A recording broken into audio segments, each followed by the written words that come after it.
రాష్ట్ర కేబినెట్ సమావేశాల్లో ప్రజలకిచ్చిన హామీలపై కనీస చర్చ లేదని కేంద్ర మంత్రి బండి సంజయ్ ఆరోపించారు. రిటైర్మెంట్లు బెనిఫిట్లు రాక ఉద్యోగులు ప్రాణాలు తీసుకుంటున్నారని, వాళ్ళకి ఇయ్యడానికి పైసలు లేవంట కానీ నకిలీ గాంధీ కుటుంబానికి వేల కోట్లు ఇస్తున్నారని మండిపడ్డారు.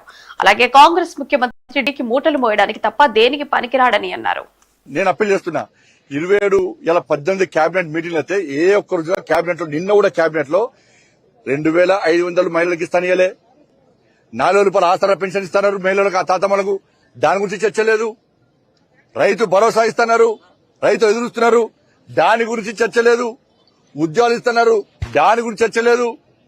ఇలా 5 డిఎల్ ఇవ్వాలి ఉద్యోగస్తులకు, దాని గురించి చర్చ లేదు. పీఆర్సీ ఇంతవరకు అమలు చేస్తలేరు, దాని గురించి చర్చ లేదు.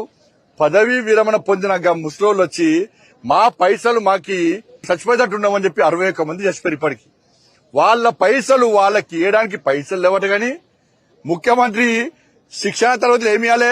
అరే దేశం కోసం పనిచేయండి, సమాజం కోసం పనిచేయండి, ప్రజలకు సేవ అని చెప్పే ముఖ్యమంత్రి కాదట. 1000